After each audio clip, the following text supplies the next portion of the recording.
Hi everybody, Kat here. Welcome to the channel. Well, this is still Saturday.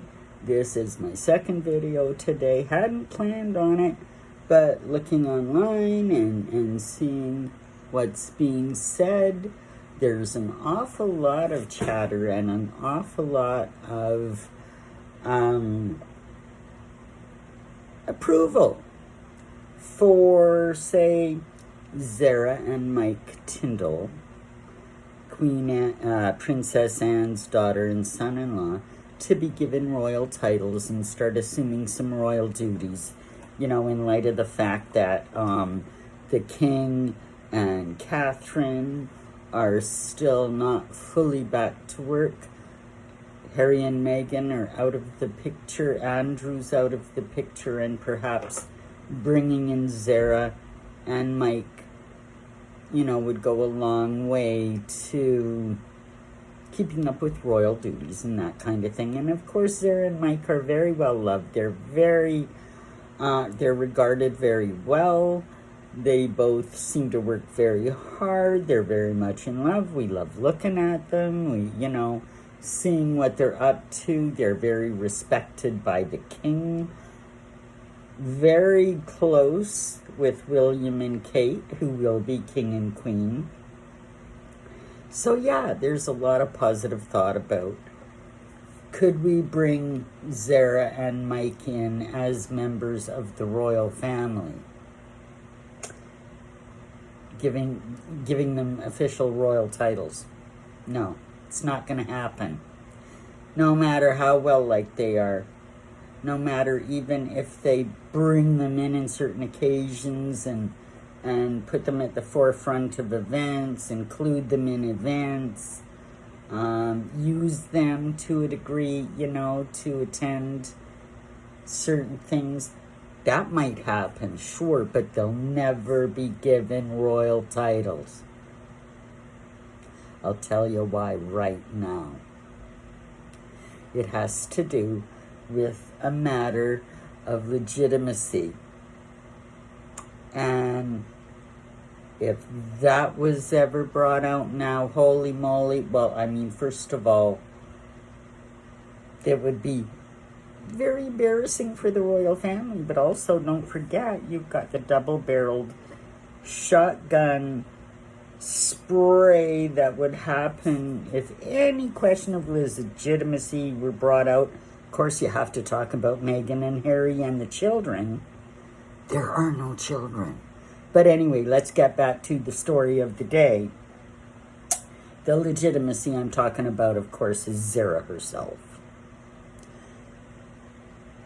For years, and I mean, these things were never mentioned in Britain, but it was talked about in the Commonwealth, in Canada, in the United States,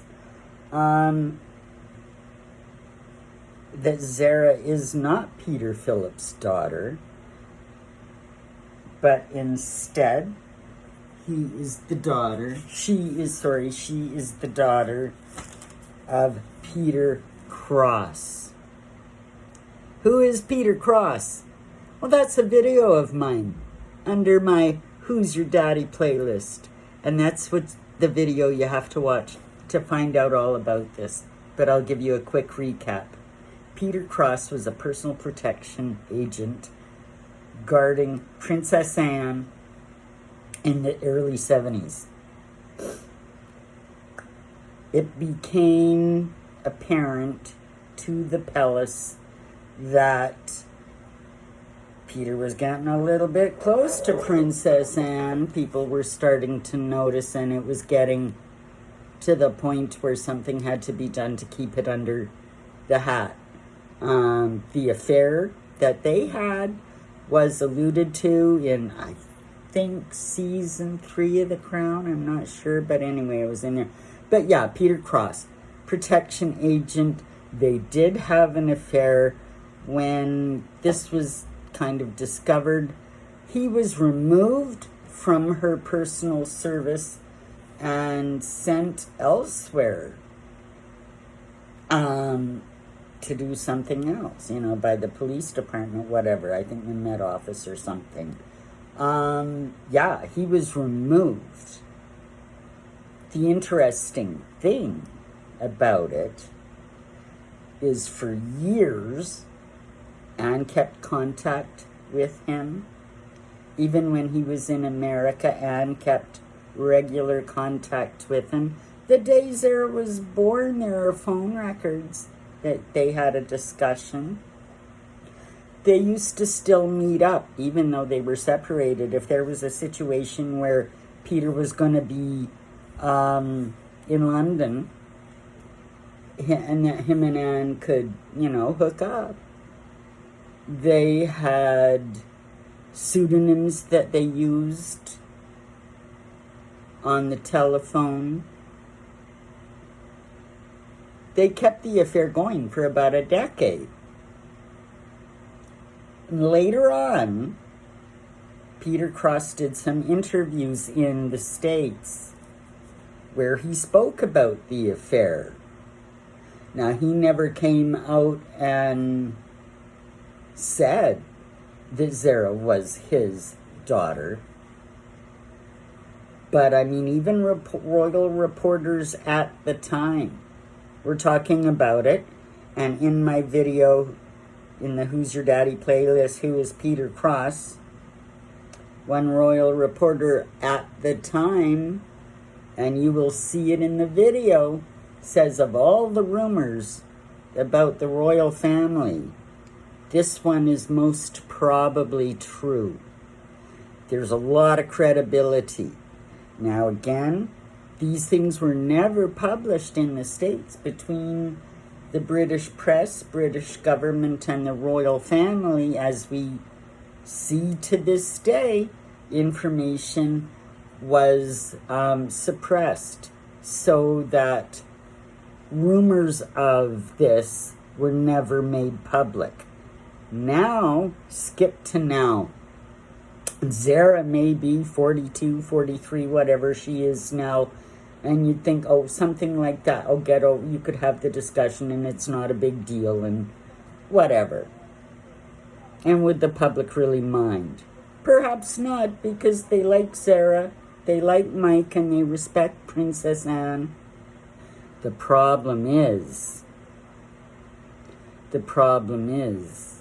there's already a lot of talk about Harry and Meghan and the supposed children and the royal titles, and that this has really got to be investigated and the titles have to be stripped and all of that.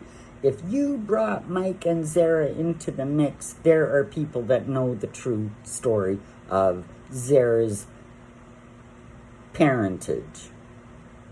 They would not be quiet. And in amongst all the trouble with Harry and Meghan, like right now, the palace, the parliament, and the palace officials, they're all trying to suppress the stories about Meghan and Harry right now, and it's like a volcano that's bubbling. Eventually, it's all going to come out, but not yet. And if they even suggested Zara and Mike to actually get titles,